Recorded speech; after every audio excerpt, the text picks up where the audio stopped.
We're in the offices of Metro Canada. I'm Richard Crouse, and my guest today is Joseph Kertes. He is a Canadian writer who escaped with his family from the revolution in Hungary in 1956, and that's one of the things that's covered, fictionalized, in the book Afterlife of the Stars, which is excerpted in the newspaper and on stands right now. Congratulations on the book. Thank you very much.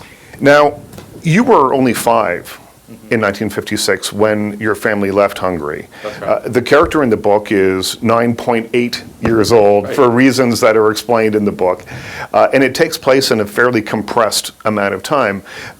Tell me just a little bit about if your experiences as a person who left Hungary are rolled into this book. Well, I originally started out writing a book about a family escaping from Hungary to go to the New World, but somehow or other the two boys in this novel commandeered the plot away from me, and it didn't go exactly where I had expected it to, and there was something magical about that, but like an audience member, I kind of followed them along and ran after them with a pen and paper and wrote down what they said. So they really ran the show for me. It was quite wonderful. It's interesting. I interviewed Douglas Copeland a little while ago, and he talked about this same idea about how sometimes the characters just tell you what to do. So you go in with one idea, and the book on the other end that we hold in our hands is something completely different. That's right. How does that work?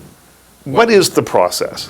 Well, sometimes the process, I mean, it varies greatly. My last novel, Gratitude, I had completely plotted out, and it kind of followed that plot, but this one, I completely plotted out and it just decided not to. I think if the characters take on a life of their own, they determine their own destiny, and they have this way of knowing exactly where they're going. That sometimes they woke me up in the middle of the night and said, "We're having this conversation now."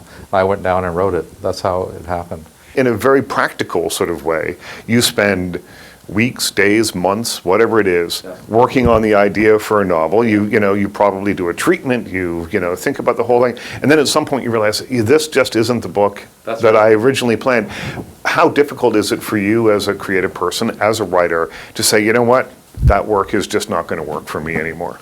It's heartbreaking at first, actually, because you kind of know where the world will lead you, but if you're wrong, that's sometimes a magical thing. And so what I decided to do in this case was just to follow it along, and I could throw out later what I didn't want. And in the end, it was a book that resolved itself and created itself. The ending really surprised me, as it might the reader, but it really surprised me. And so I was just as devastated as others might be.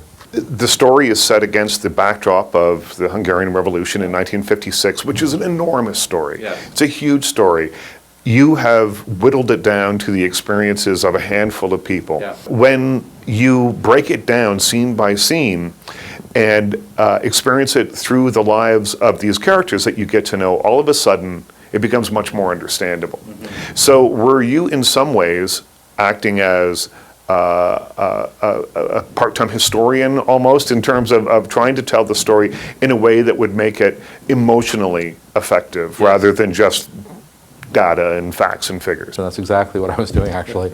And I wrote it as, I consider writing as a memoir, but I wrote it as fiction because I wanted the freedom of having a boy, first of all, tell the story, and having the experience flow through a boy's limited experience, and so it made it all the more, all the more moving, I hope, because suddenly there are all these terrible things that he's experiencing going on all around him. He's just coming from school, and he sees hanging men in a square. In the opening chapter, it's such a vivid portrait, and of course the response is, "Let's go for cake." Yeah, that's right. Because it's such an overload. What do you do? Yeah, what do you do?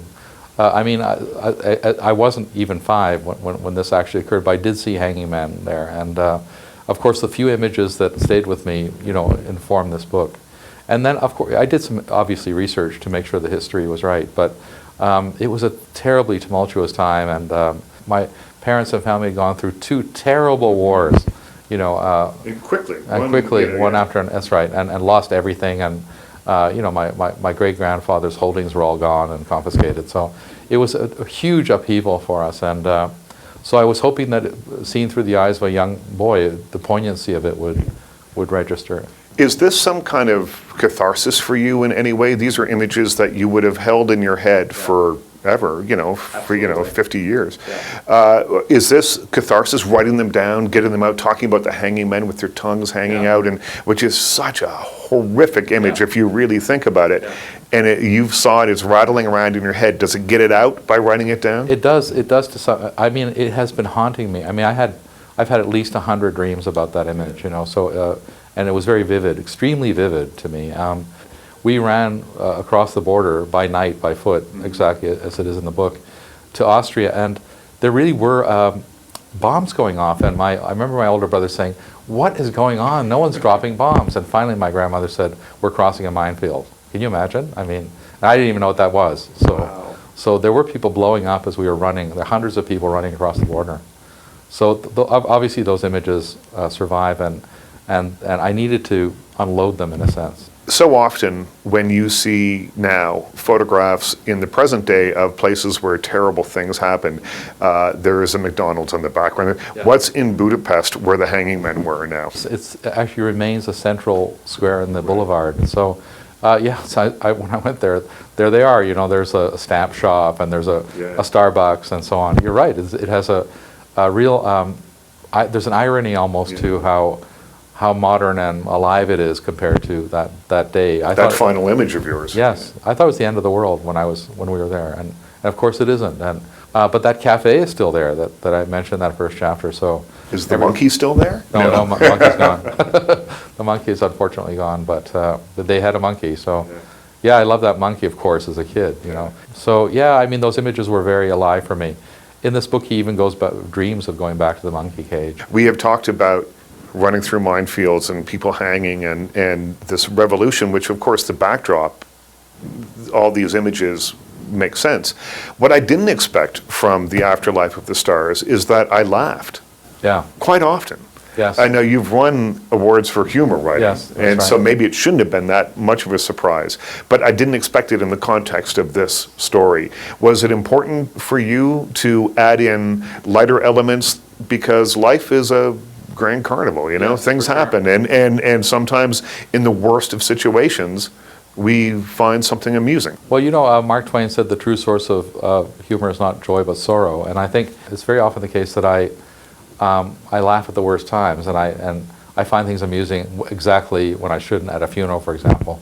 So I think that's one way of expressing tension and anxiety and sadness, for sure. The book is called The Afterlife of the Stars. Anne Michael says it's unforgettable and deeply moving. I loved this book because it took me places that I didn't expect to go. We've talked about a little bit of this. You'll read more about it in the newspaper, and it's on stands right now. Thank you so much. Joseph, thank you. Thank you so much.